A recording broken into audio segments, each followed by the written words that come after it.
हर हर महादेव दोस्तों। आज की इस वीडियो में हम शुक्रवार व्रत कथा के बारे में जानेंगे। जो भी यह कथा को पढ़ता व सुनता है तो माँ संतोषी उनके घर को धन्य धान्य से भर देती हैं।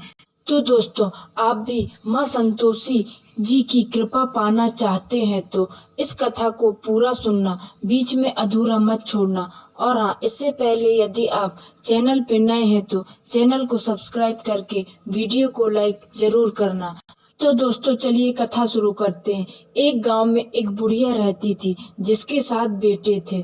6 बेटे कमाने वाले थे और एक बेटा निकम्मा था। बुढ़िया माँ 6 पुत्रों का जूठा 7वें पुत्र को देती। 7वां पुत्र एक दिन अपनी पत्नी से बोला, देखो मेरी माता का मुझ पर कितना प्रेम है। वह बोली, क्यों नहीं, सबका जूठा बचा हुआ तुमको खिलाती है। वह बोला, जब तक आंखों से ना देखे मान नहीं सकता। पत्नी ने हंसकर कहा, देख लोगे तब तो मानोगे। कुछ दिन बाद एक बड़ा त्योहार आया। घर में 7 प्रकार के भोजन और चूरमा के लड्डू बने। वह पत्नी की बात को जांचने के लिए सिर दर्द का बहाना बनाकर पतला कपड़ा सिर पर ओढ़कर रसोई में जाकर सो गया और कपड़े में से सब देखता रहा। 6 भाई भोजन करने आए। उसने देखा माँ ने उनके लिए सुंदर सुंदर आसन बिछाए, 7 प्रकार की रसोई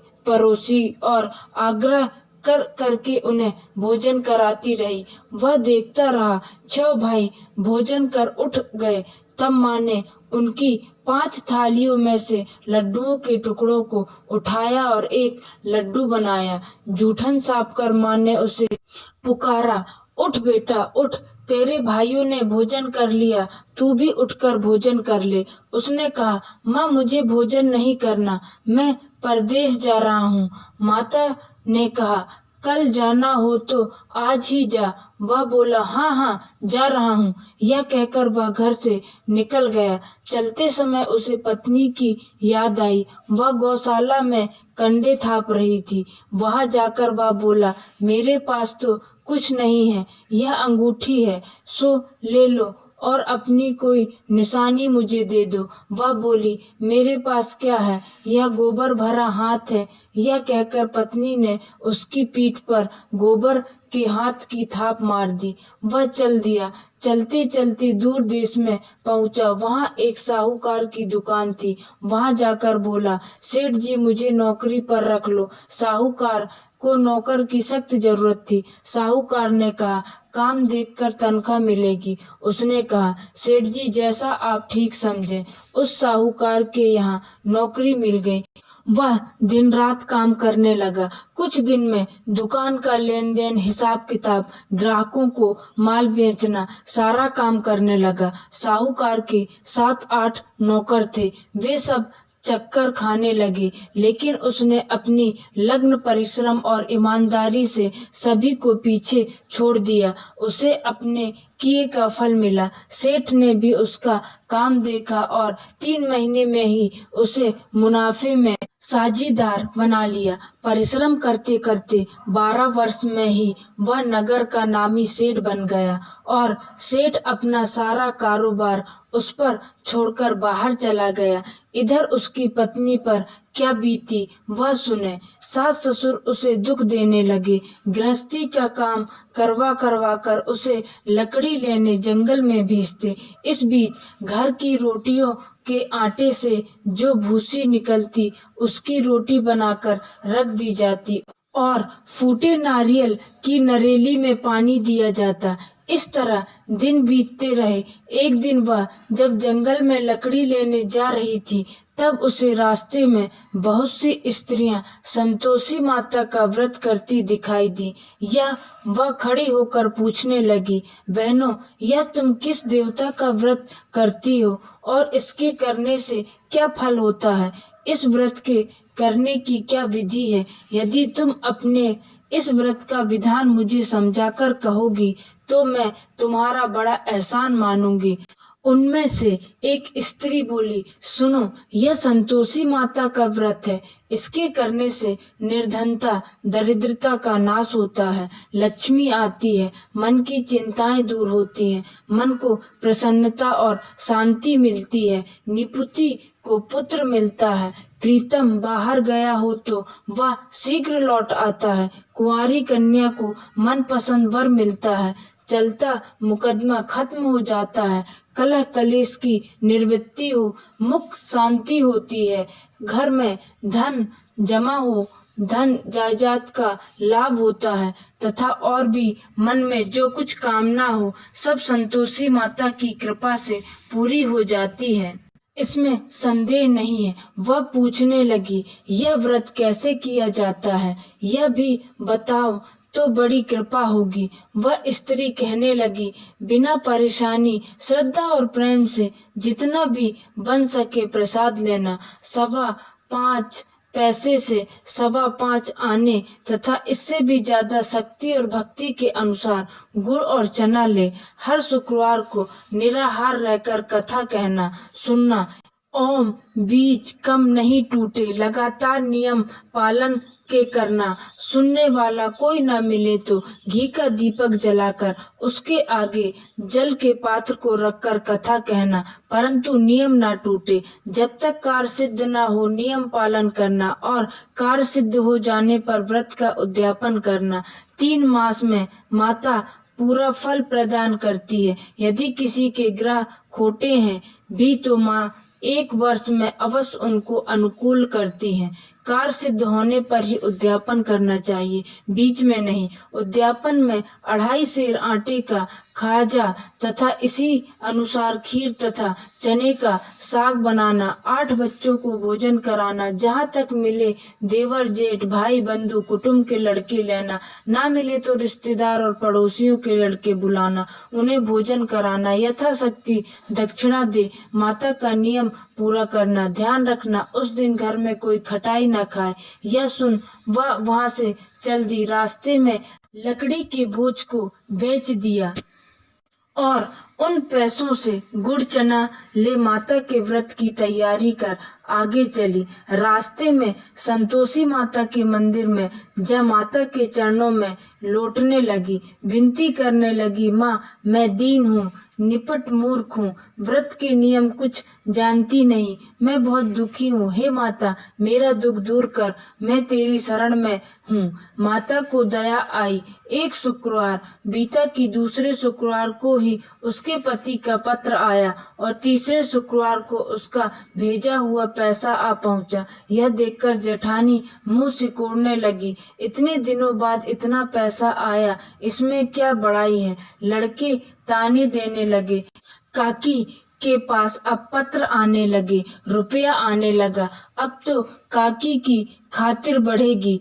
अब तो काकी बुलाने से भी नहीं बोलेगी। बेचारी सरलता से कहती, भैया पत्र आए, रुपया आए तो हम सबके लिए अच्छा है। ऐसा कहकर आंखों में आंसू भरकर संतोषी माता के मंदिर में जा मतेश्वरी के चरणों में गिरकर रोने लगी। माँ मैंने तुमसे पैसा नहीं मांगा, मुझे पैसे से क्या काम, मुझे तो अपने सुहाग से काम है। मैं तो अपने स्वामी के दर्शन और सेवा मांगती। तब माता ने प्रसन्न होकर कहा, जा बेटी तेरा स्वामी जल्दी आएगा। यह सुन खुशी से बावली हो वह घर आकर काम करने लगी। संतोषी माँ विचार करने लगी, इस भोली पुत्री से मैंने कह तो दिया कि तेरा पति शीघ्र आएगा, पर आएगा कहाँ से? वह तो इसे स्वप्न में भी याद नहीं करता। उसे इसकी याद दिलाने तो मुझे ही जाना पड़ेगा। संतोषी माता ने उस बुढ़िया के बेटे को स्वप्न में समझाया, पुत्र तेरी घरवाली कष्ट उठा रही है। यह बोल, हाँ माता यह तो मुझे भी मालूम है, परंतु क्या करूं, वहां कैसे जाऊं? परदेश की बात है, लेन देन का सारा हिसाब किताब है, कोई जाने का रास्ता नजर नहीं आता। आप ही कोई राह दिखाएं कि वहां कैसे जाऊं।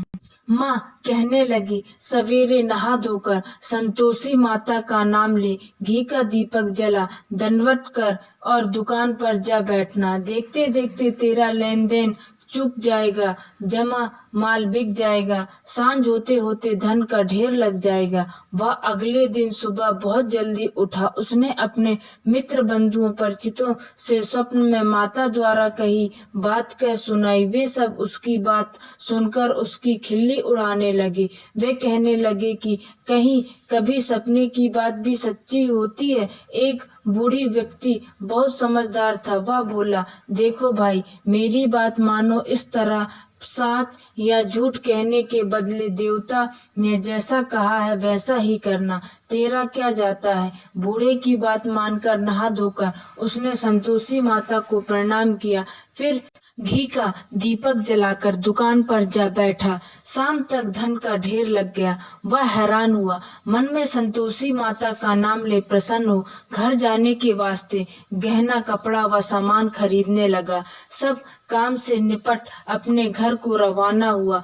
उधर उसकी पत्नी जंगल में लकड़ी लेने गई। लौटते वक्त थक जाने के कारण संतोषी माता के मंदिर पर विश्राम करने बैठ गई। यह तो उसका रोज रुकने का स्थान था। धूल उड़ती देख उसने माता पूछा, हे माता, यह धूल कैसी उड़ रही है। माँ ने कहा, हे पुत्री, तेरा पति आ रहा है। अब तू ऐसा कर, लकड़ियों के 3 बोझ बना, एक नदी के किनारे रख, दूसरा मेरे मंदिर पर और तीसरा अपने सिर पर रख। तेरे पति को लकड़ियों का गट्ठा देखकर मोह पैदा होगा या वह रुकेगा। नाश्ता पानी बना खाकर माँ से मिलने जाएगा।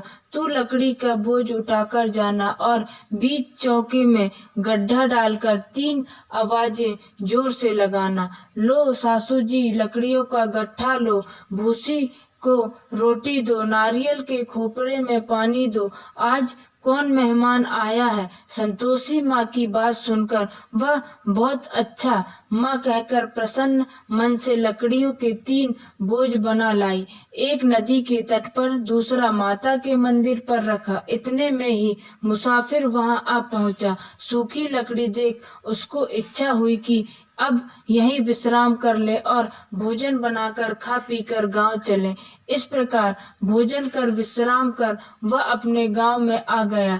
उसी समय बहू सिर पर लकड़ी का गट्ठा लिए आई। उसने गट्ठे को आंगन में डाला, जोर से 3 आवाजें दी। लो सासू जी, लकड़ी का गट्ठा लो, भूसी की रोटी दो, नारियल के खोपड़े में पानी दो, आज कौन मेहमान आया है। यह सुनकर सास ने अपने दिए हुए कष्टों को भुलाने के लिए कहा, बहू तू ऐसा क्यों कहती है, तेरा मालिक ही तो आया है। बैठ, मीठा भात खाकर कपड़े गहने पहन। पत्नी की आवाज सुनकर उसका स्वामी बाहर आया और उसके हाथ में पहनी अंगूठी देख व्याकुल हो गया। उसने माँ से पूछा, माँ यह कौन है। माँ बोली, बेटा तेरी पत्नी है। आज 12 वर्ष हो गए हैं जब से तू गया है, तब से सारे गांव में जानवर की तरह भटकती फिरती है, काम काज कुछ करती नहीं, 4 समय आकर खा जाती है। अब मुझे देखकर भूसी की रोटी और नारियल के खोपड़े में पानी मांगती है। वह बोला, माँ मैंने इसे भी देखा है और तुम्हें भी। मुझे दूसरे घर की चाबी दो, मैं उसमें रहूंगा। ठीक है बेटा, जैसे तेरी मर्जी, कहकर माँ ने चाबी का गुच्छा बेटे के सामने रख दिया। उसने दूसरे घर को खोलकर सारा सामान जमाया। एक ही दिन में वह राजा के महल जैसा ठाट बाट बन गया। अब क्या था, वह सुख भोगने लगी। अगला शुक्रवार उसने पति से कहा, मुझे संतोषी माता का उद्यापन करना। पति बोला, बहुत अच्छा, खुशी से कर लो। वह उद्यापन की तैयारी करने लगी। जेठ के लड़कों को भोजन के लिए कहने गए, उन्हें मंजूर किया, परंतु पीछे से जेठानी ने अपने बच्चों को सिखलाया, देखो रे, भोजन के समय सब लोग खटाई मांगना, जिससे उसका उद्यापन पूरा ना हो। लड़के भोजन करने आए, खीर पेट भरकर खाए, परंतु बात याद आते ही कहने लगे, हमें कुछ खटाई खाने को दो, खीर खाना हमें भाता नहीं, देखकर आरुचित होते हैं। लड़के उठ खड़े हुए, बोले, पैसे लाओ।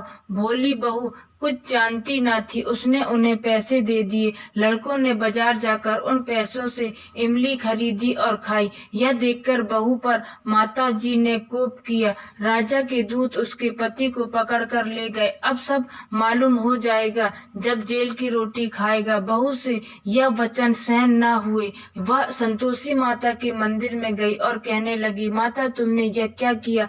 हंसकर क्यों रुलाने लगी? माता बोली, पुत्री तूने मेरा व्रत भंग किया है, इतनी जल्दी सब बातें भुला दी। वह बोली, माता भूली तो नहीं हूँ, ना कुछ अपराध किया है, मुझे तो लड़कों ने भूल डाल दिया, मुझे क्षमा करो माँ। माँ बोली, ऐसी भूल भी कहीं होती है? यह बोली, अब कोई भूल नहीं होगी। अब बताओ मेरे पति कैसे आएंगे? माँ बोली, पुत्री जब तेरा पति तुझे रास्ते में ही आता मिलेगा। वह मंदिर से निकलकर बाहर आई तो रास्ते में उसे अपना पति आता हुआ मिला। उसने पूछा, कहाँ गए थे? वह बोला, इतना धन जो कमाया है उसका कर राजा ने मांगा था, वह भरने गया था। वह प्रसन्न होकर बोली, भला हुआ, अब घर चलो। फिर अगला शुक्रवार आया। वह बोली, मुझे माता का उद्यापन करना। पति ने कहा, ठीक है करो। वह फिर से जेठ के लड़कों से भोजन को कहने गई। जेठानी ने लड़कों को सिखा दिया कि तुम पहले ही खटाई मांगना। लड़के भोजन करने बैठने, लेकिन भोजन करने से पहले ही कहने लगे, हमें खीर पूरी नहीं भाती, जी बिगड़ता है, कुछ खटाई खाने को दो। यह बोली, खटाई खाने को नहीं मिलेगी, खाना हो तो खाओ। उनके उठकर चले जाने पर उसने ब्राह्मणों के लड़के बुलाकर भोजन करवाया। दक्षिणा की जगह उन्हें एक एक फल दिया। इससे संतोषी माता प्रसन्न हो गई। माता की कृपा से 9 माह बाद उसको चंद्रमा के समान एक सुंदर पुत्र प्राप्त हुआ। पुत्र को लेकर वह प्रतिदिन संतोषी माता के मंदिर में जाने लगी। माँ ने सोचा कि यह रोज आती है, आज क्यों ना मैं ही इसके घर चलूं, इसका आसरा देखूं तो सही। यह विचार कर माता ने भयानक रूप बनाया। गुड़ और चने से सना मुख, ऊपर से मुंड के समान ओंठ, उस पर मक्खियां भिनभिना रही थी। दहलीज में पैर रखते ही उसकी सास चिल्लाई, देखो रे, कोई चुड़ैल डंकिनी चली आ रही, लड़कों इसे भगाओ नहीं तो सबको खा जाएगी। बहू रोशनदान से देख रही थी, वही प्रसन्न हो उठी, आज मेरी माता मेरे घर आई है। यह कहकर दूध पीते बच्चे को गोद उतार दिया। इस पर उसको सास क्रोध में भरकर बोली, अरे रांड, इसे देखकर कैसी उतावली हुई है, जो बच्चे को पटक दिया। इतने में माँ के प्रताप से जहाँ देखो वहाँ लड़के ही लड़के नजर आने लगे। यह बोली, माँ जी, मैं जिनका व्रत करती हूँ यह वही संतोषी माता है। इतना कह उसने झट से घर के सारे किवाड़ खोल दिए। सबने माता के चरण पकड़ लिए और विनती कर कहने लगे, हे माता, हम मूर्ख हैं, अज्ञानी हैं, तुम्हारे व्रत की विधि हम नहीं जानते, तुम्हारा व्रत भंग कर हमने बड़ा अपराध किया है। हे माता, आप हमारे अपराधों को क्षमा करो। इस प्रकार बार बार कहने पर संतोषी माता प्रसन्न हुई। इसके बाद उसकी सास कहने लगी, हे संतोषी माता, आपने बहू को जैसा फल दिया वैसा सबको देना। जो यह कथा सुने या पढ़े उसका मनोरथ पूर्ण हो। तो दोस्तों, इस कथा में बस इतना ही। फिर मिलते हैं नेक्स्ट वीडियो में। तब तक के लिए धन्यवाद।